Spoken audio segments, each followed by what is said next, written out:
Welcome to the Dental Team Podcast. I'm your host, Kiera Dent, and I have this crazy idea that maybe I could combine a doctor and a team member's perspective because let's face it, dentistry can be a challenging profession with those two perspectives. I've been a dental assistant, treatment coordinator, scheduler, biller, office manager, regional manager, practice owner, and I have a team of traveling consultants where we have traveled to over 165 different offices coaching teams. Yep, we don't just understand you, we are you. Our mission is to positively impact the world of dental, and I believe that this podcast is the greatest way I can help elevate teams, grow VIP experiences, reduce stress, and create A-teams. Welcome to the Dental Team Podcast. Hello, Dental Team listeners. This is Kiera, and I'm excited. I'm bringing back an OG. Like, this man and I have known each other for years. I went out to his practice. I consulted his practice, and now he runs a million side gig biz, which I think that says massive kudos. Kudos to this doctor for being able to get away from the chair, and he's back. He's the person who introduced me to Modento, and I was obsessed with Modento, and now he's back with a new product and new company that I'm excited that I know is going to be just as good, if not better. So welcoming back Deren Flesher. How are you today? I'm great, Kiera. Thanks for having me back on again. Appreciate it. Oh my gosh, Deren, I've got you went for how many days do you actually work clinical now? I need to know as a dentist, how many days are you actually clinical? 0 days. I knew it. So what do you do with all your free time? You've officially left the chair. You have so many side gig businesses. Tell me about this. Truly, Deren, do you remember? I went to your office. We sat there. We were talking about morning huddles. I learned about charcoal brushes from your office. We went back a long time ago. You were a practicing dentist, and now here you are. So tell me, how did you become a dentist who's not practicing in the chair anymore? What's kind of your story on that? Well, it all kind of got accelerated with COVID, as a lot of people had. They had to make decisions and change things up a little bit. So that was kind of my accelerator. Plugged in an associate, quickly got to 2, and that allowed me to do little to nothing clinically. So that's the short answer to the question there is plugged in a couple associates and took their leftovers, and quickly that became nothing. So was happy to do that and just run the business and just be kind of an admin executive. And so that's kind of my role today. And then kind of, as you alluded to, it allowed me to do other things. I've done other things that required my dental degree and things that were just software and dental adjacent and even non-dental stuff. So obviously we want to talk about software today, but yeah, it's kind of freed up a lot of my time and energy to do a lot of other fun stuff. So Deren, how did you, that's an impressive story, COVID. And just so you know, I remember when I came in and consulted your practice, you were always the dentist who I don't feel was you were obsessed with the business. You were obsessed with making systems. You were obsessed with I've taken certain things from you. Definitely always give you guys the credit. If you guys have ever seen his amazing hygiene scorecard of you come in, the patient gets a report card. That's this Deren Flesher man right here, the one and only. Definitely have been impressed. And I just remember watching you, and you had so many systems, and you just had this obsession niche of just hunger for making systems, making business. So I'm curious, was it an identity shift to leave the business of dentistry, or did you feel no, my dental practice is a business just like other businesses, and so let me grow this, let me build this, let me make it amazing, and then I'm going to go on to my next business? How did you actually transition? Because people want to do this, but not many people actually do it. Yeah, even before opening my business, I always kind of knew it was just a business that I obviously had specialty in, as far as being able to be the clinician, the worker in the business. But it was always business to me. Even literally going back to the name, I didn't put my name on the door. Mm-hmm. It's not my name, is not the name of the practice. So I had this in mind from the beginning to always be operational outside of me. And so that was always the plan, is to sub me out. So yeah, obviously I'm intimately familiar with it. Being a clinician does, for better or for worse, allow me to plug in if needed. And so, I've done that from time to time, but it was always the goal from day one to run it as a true business instead of just a high paying job. So yeah, we've gotten there. That's impressive, Darren. And I just wanted to share the journey because I've known you as a doctor in the practice, then I've known you as a serial entrepreneur. I mean, I think we had one conversation about your pizza business side gig. Like, I remember this conversation, and you and I just keep going through the realms. And I think I look at you with eyes of envy too, because I'm almost a little bit chicken like, I know this. How do I get into other businesses? And so I'm just curious. This is like, I mean, we're going to go into a really cool product that I can't wait to talk about. That's going to make everyone's life so much easier. Like Modento was life changing for so many offices. But Darren, like, did you just dedicate certain amounts of time to go into other business ventures? Was it a lot of networking? Was it like, hey, no, this is only going to be a one portion of my asset build? Like, how did you even decide that you were going to leave the chair? It was going to be a business and make time for all these other businesses. I'm curious personally, and then I'm going to flip into Ordo. Don't you worry. I'm just asking because, why not? I told you we'd catch up on the podcast. Here we are. Yeah, let's do it live. To be honest, like the way I set up my practice with it only being open 3 days a week, 12 hours a day has always kind of afforded and almost demanded that I do something else. Yeah. Being a startup, I didn't have revenue. So I always had to find, an associate type thing. I did the mobile dentistry with nursing homes and kind of became their dental director, kind of moving up through the ranks. So I've had a need and a desire to do something else, both in and outside of dentistry. So this is just, how I'm wired, to be honest. A lot of people kind of go all in on the one thing, and that's great. And that can be a long, rewarding career. For me, that's not how I operate. I always like to kind of have a lot of plates spinning, and by having a lot of things going on, it kind of affords me forced patience in that I get Mhm. distracted by the next thing. And by the time I come back to the first thing, enough time has passed to where the things I put into motion have had time to play out versus me kind of staring at it, waiting for it to move. So that's kind of my way of kind of managing time is by spinning off other things and circling back. I've actually had forced patience to let those things happen. So yeah, I love it. that's just how I'm wired. Okay. Now my next question is like walk me through your week. How much time is personal time? How much time is working on each business? Like do you rotate through them? Cuz obviously I'm just going to throw it out there.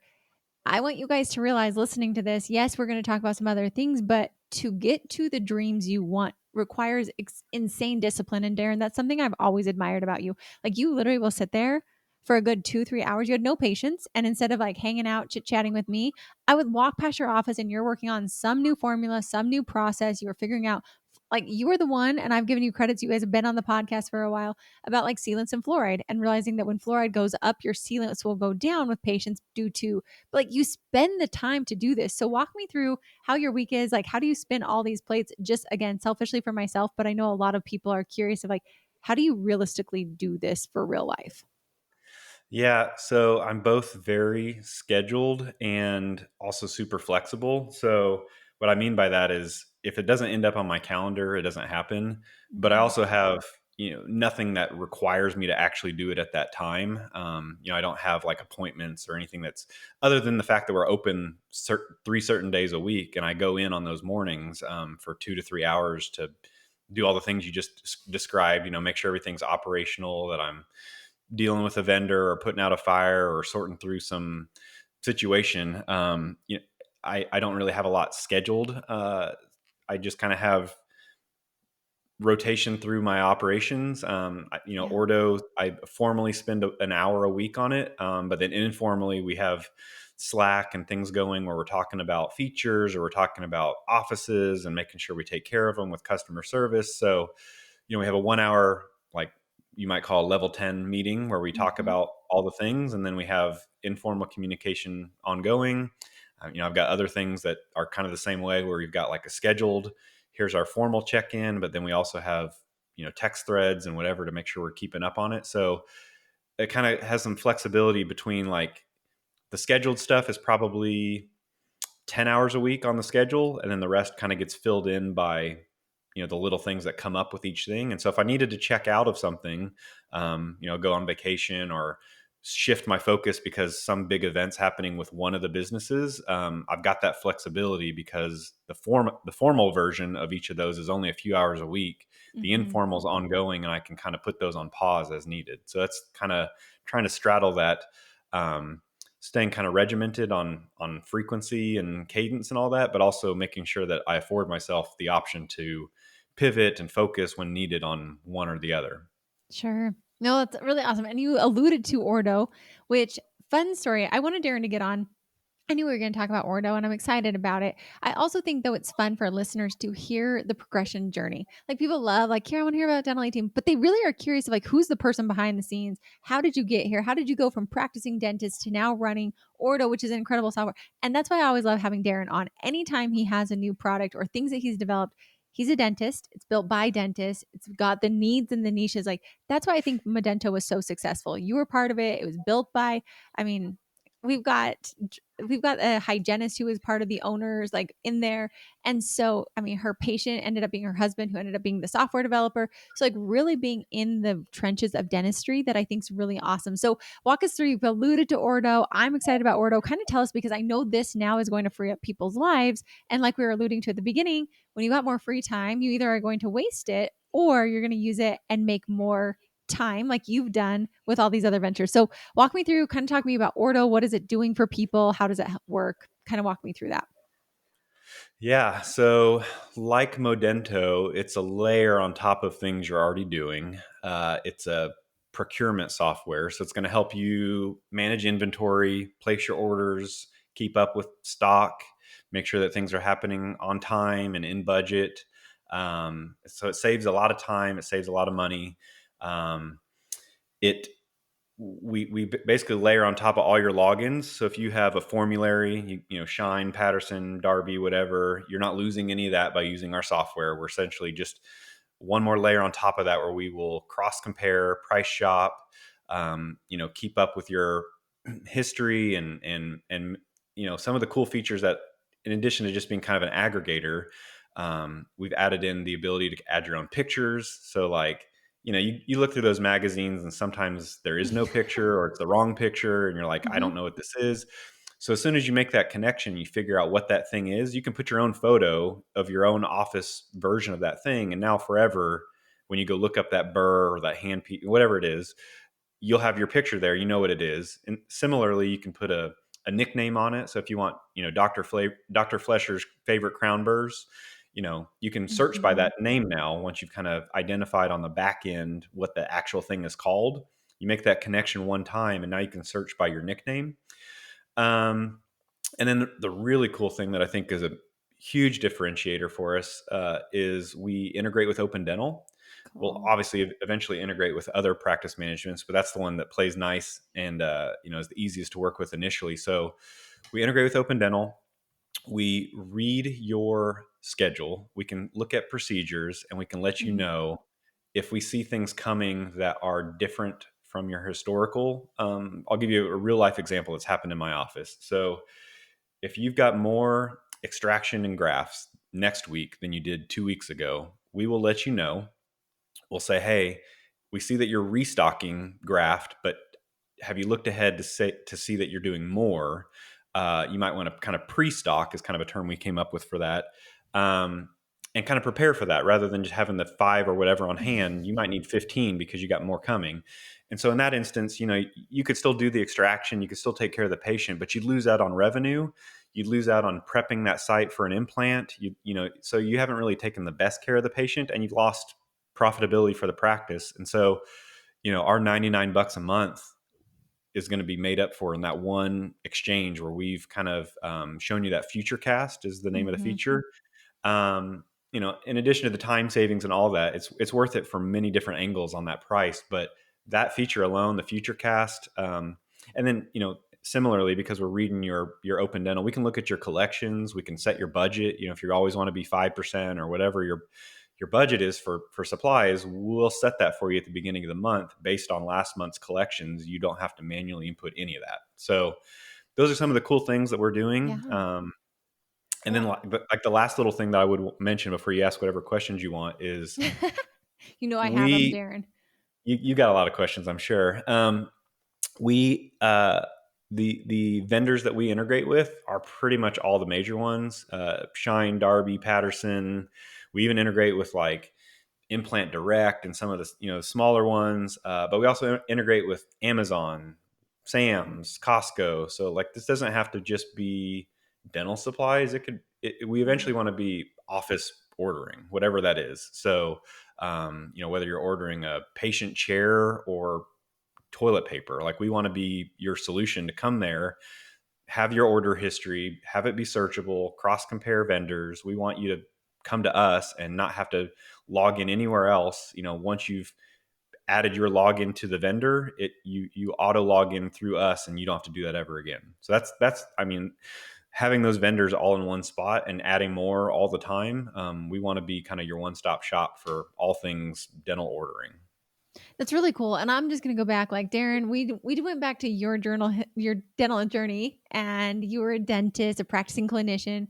Prior to me owning Dental A Team, I was a dental assistant, and I remember swiping through that catalog. We had like literally we made our own little sheet and we'd write it down. And I remember when a girl was leaving and I had to learn to take on ordering, it was like pure chicken scratch, Deren. Like it was bananas of what I was supposed to order, how I was supposed to order. I remember being so stressed all the time as an assistant. Like, and then doctor would be like, "Why do I have so many gloves?" And I'm like, "I don't know." Like, it was such a stressful nightmare.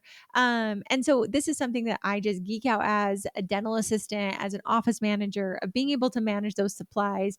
And I think it's very clever of like something I love about the softwares you create, again, coming from a practicing dentist, is that you know how it works in real life.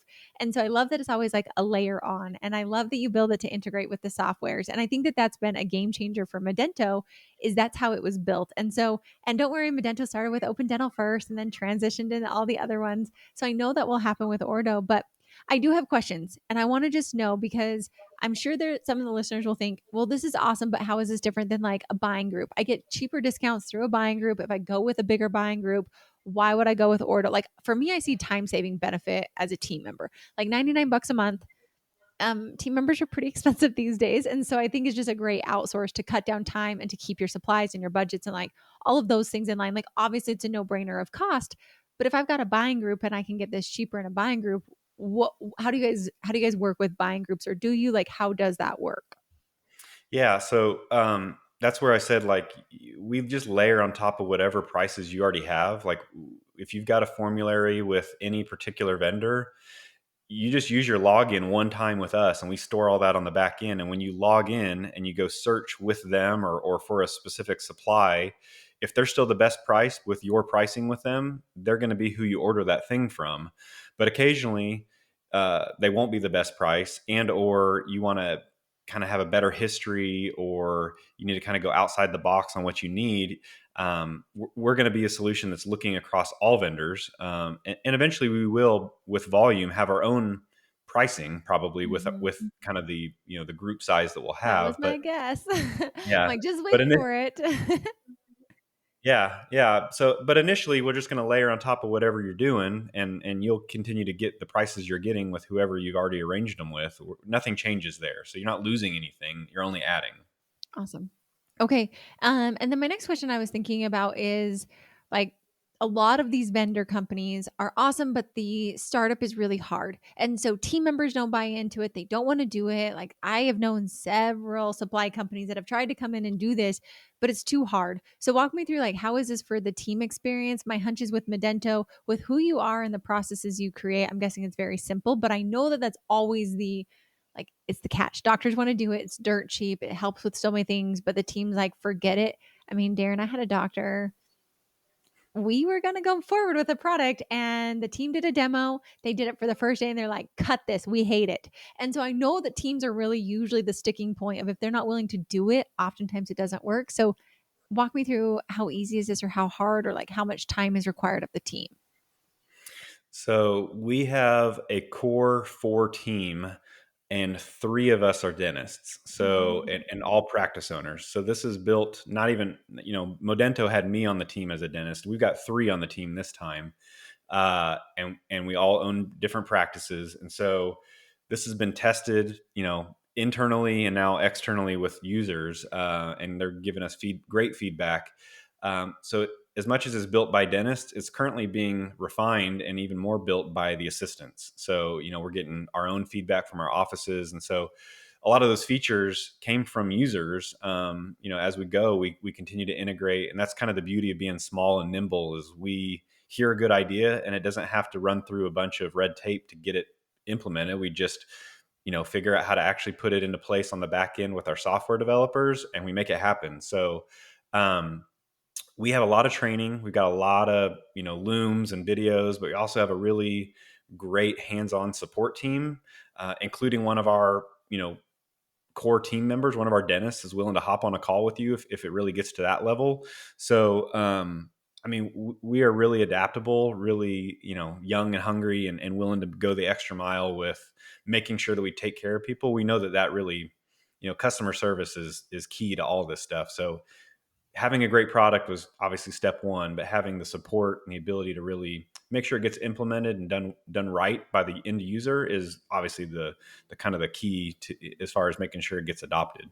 Yeah, no, I love that. And I also love, like, I remember I was part of the beginning with you guys with Modento. And I remember so much feedback would come back and clients would say this, and you guys would do quick pivots and change. And I think that that's why that product became like top tier, was acquired very quickly on, just because it was such a great product that really went through that refinement. So that helps me know, you guys, it's built by dentists and it's refined by team members. So you've got more confidence in that. Darren, I also know dentists are loyal bugs, like loyal little cuddle bugs. They just want to stick with whomever they love. Like they could have the worst lab, and unless their profitability is tanking, and even if it is tanking, they're probably never going to say goodbye to their lab person. They love their reps. The reps, I loved our rep. They always brought me candy in a dental office. Like that was just why I was like, yeah, come on by, Ryan. I still remember his name. Ryan Fish with Henry Schein was my rep, and I loved him, and he showed up all the time, and I can still tell you who he is. So dentists are loyal. They're downright loyal. And so I also feel like, okay, we got the team solved. Price point, honestly, $99. Like the thought that you go ahead and look in the schedule. Darren, I can't tell you how many times we were out of, like, it was Thanksgiving. I'm just going to share a story real quick to paint this picture even better. It was Thanksgiving. It was the day before Thanksgiving. We were rookies in dentistry. We decided we were going to do this amazing implant procedure the day before Thanksgiving. Most offices were closed. We were young and hungry. And I had to literally travel about 45 minutes each direction to go pick up some like materials because we didn't have them from another office, who literally laughed at me and said, "Who does this type of a procedure on Wednesday before Thanksgiving?" And we were the laughing stock of the community for a hot minute because we didn't have our supplies. We were doing it the day before Thanksgiving, and this patient had to wait, and we had to keep them numb for an hour and a half because we didn't have it on hand. So that alone, I would pay $99 all day, every day, because that one case, like, Yeah. that one case would pay for this thing for like 70 years. So on that, how do you get these doctors to, like, we've got the price, we've got the team. How do you get them to break the loyalty? And like, they feel guilty breaking up with people. They don't want to not do work with their reps. Like, I know I don't really have to, but then I'm like telling them I'm using something else. Like, how do I get away from the loyalty piece? Well, maybe I'm just kind of speaking for myself because I understand your side of the story. The assistants kind of have those relationships, and maybe doctors do too. I don't know any of my reps. I never have from day one. So, Yeah, they don't bring you ult- candy. You're prepping teeth. They come and talk to me. And then they right. can, like, reps are not your friends, doctors. I'm just going to tell you what this rep did. Like, I'm not going to call him out. Maybe it wasn't Ryan Fisher. Maybe it was.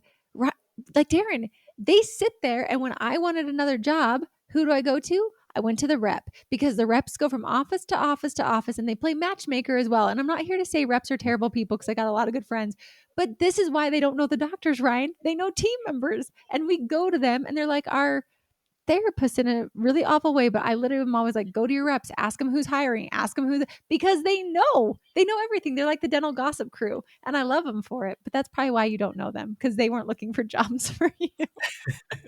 Yeah, I mean, I'm just kind of speaking from my own experience. It wasn't anything I had to give up. And doctors ultimately aren't losing anything either, as you just kind of alluded to. Like they've got gatekeepers and filters and all that. So if the doctor wants to go ahead and bring us on board, nothing's probably changing in their world. So maybe your Mm-mm. team members will give a little pushback if they've got their favorite guy bringing them lunch or whatever occasionally. But the time savings and the profitability of the office, I mean, that's really the key here. You can afford to buy more lunches if you want to from this. So Amen. um, yeah, If I was in a practice, which I still own practices, I would definitely be incorporating this. So I think it's like a no-brainer. You said 99 bucks a month. It's easy. It just overlays what we're already doing. So how long is the startup? Like, okay, I call you today and say, "Hey, let's try this. I want to make this easier. I want to have favorites. I literally want to do the forecasting. Like that's truthfully my number one reason for Kiera Dent to sign up. Um, I call you. How long does it take? How long do I have to have onboarding for my team? How does this work? We have built this that if you are savvy enough, it is self-serve. You don't even have to talk to us if you don't want. We've literally had offices sign up, put all their logins in, and place an order the same day without us even knowing that they came on board until we saw the order come through. So it can be simple. We can also be real high touch, hands on. We're happy to go anywhere on that spectrum with you. It might take a day or two to really grab all your open dental information. So that piece might not be immediate, but as far as like layering on top of your logins and placing a supplies order, you can do that the same day. Wow. I don't feel like there's many softwares that you can do that. I feel like it's like you gotta have a whole onboarding process and it's gonna take like 7 days to get you like up to speed because you gotta read these like dictionaries. The fact that it's that easy, and we're not talking IKEA easy because honestly, those things are way too hard. I'm like, I don't know, is this person like up, down, left, right? Like, I don't know. But the fact that it's that easy that we can do it, I'm already sold. So, Deren, if people want more information, they want to work with Ordo, how do they connect? Obviously, Darren, we've got like we go way back. I remember leaving your office one day, like flying to the airport because I was there so long and trying to catch another flight somewhere else. So knowing that we've worked together for so long, I know you are also taking care of our dental team family. How do they connect with you? Kind of walk them through the process. Yeah, they can either check us out directly at joinordo.com or they can email me at Deren@joinordo, and that's DEREN at joinordo.com. Cool. And just tell them Dental Team, you guys heard about it from here. Truly $99 a month. That's like a no-brainer to me. Easy peasy lemon squeezy, which is what I'm all about. You guys know I don't put like nothing that's hard in a practice. Why? Teams don't want hard, doctors don't want hard. None of us want to have hard things in our life. And so let's make it easy. So Darren, I'm super excited. I'm excited. I love all the things. We teased it out about the pizza thing. I just need to know, is pizza still in your world of businesses just as our final? Okay, so that's gone. You've sold that one off. Okay. So Yeah, how many it's businesses right now? Give me your number. How many businesses are in Deren Flesher's world right now? I have 4 that I actively work in and then some other passive stuff. So we can talk There it about the is. others offline here. There it is. I love it. So Deren, I appreciate you. I appreciate you being a force for good in dentistry. My goal is to positively impact the world of dentistry in the greatest way possible. And I feel like companies like you that go out, that really are scrappy, looking to see how to make the office's lives easier are things I'm super passionate about. So everyone reach out, join Ordo, ORDO.com, email Deren@joinordo.com. We'll put those links in the show notes. And for all of you listening, thanks for listening. And I'll catch you next time on the Dental Team Podcast. And that wraps it up for another episode of the Dental Team Podcast. Thank you so much for listening, and we'll talk to you next time.